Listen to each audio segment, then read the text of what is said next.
Gary Lee and Army Armstrong back at the NMRO All-Star Nationals here in Bayou George, Florida, the Jaycee's Community Park. Time to beat Ron Pence and Tater at 2.895, and here's a look at the Dirty Bird.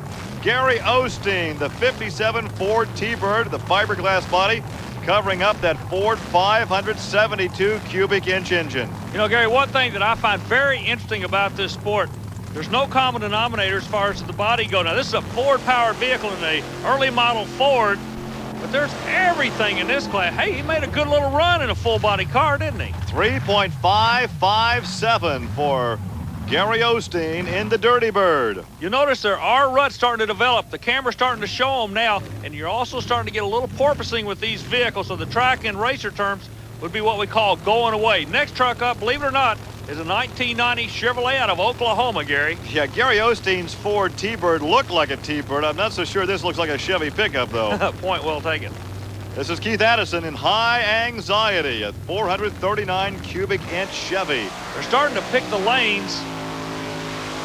Addison picked the left side. By picking the lanes, watch where they line the vehicles up. Addison saw something he liked on the left side of the track. Speaking of track, look at the tracking of the wheels on this car. Look how far set in the rear wheels are on the High Anxiety. The vehicle almost seemed to have a crab effect. It almost wanted to pull the rear to the right. Here's the Nightmare, Myron Watson. And Myron calls this a 1989 Toyota. That's a bit of imagination right there to call that a Toyota.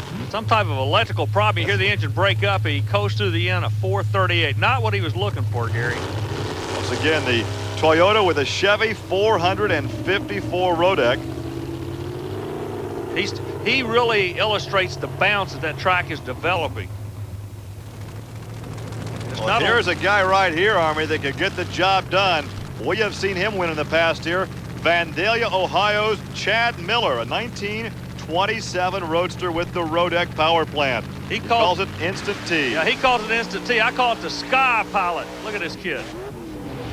Good run, yeah. 3.018, and that will move him into third place. Chad Miller now up to third in the Instant T. Well, he's an attack driver. Left the start line. You can see he's just going after that 200-foot mark. Coming right at you over 200 feet of mud. Look at him skim across, hit those ruts, bounce just a bit, but never backs out of the throttle. Well, that's super. And he misses the magic 2-second club by 1/100th of a second, Gary. Larry D. This is Larry D'Antoni. The Addicted to Mud Chevy Vicky. Now, what it is, the body is a early model Ford Victoria body style fiberglass replica that he's cut the top off of. So it doesn't look like a Vicky, but it does look quick, doesn't it, Gary? It's very quick at 3.344 with the 406 alcohol burning Chevy small block. Once again, has a weight advantage because of the small block. Exactly. He literally explodes off that starting line. Addicted to Mud as the fans look on. Let's talk to Larry D. There looks to be a little bit of a bump developing about 25 or 30 feet off the starting line. Yeah, it seems a few rigs are getting a little hard bite mid-track. It's real dry now. You got to kind of short shift it to get a lot of power to the rear end, but this track's definitely getting faster. And here comes one of my favorite creations, Army. This is George Gregory, the new breed. The frame is made from a quarter section of a coal truck. It features a 1927 Mercedes-Benz grill on the hood. And some Jerry Janky horsepower, and you talk about quick. There's another 2-second, Gary. Excellent ride at 2.988, and now that moves him to third place. Gary, he goes through so fast. Look how clean the vehicle stays. Mud can't even catch him. 2.988, the new breed. George Gregory moves up to third place. But on the camera angle, you can see how the drivers are getting whipped around up in the roll cages. The track is getting a lot rougher.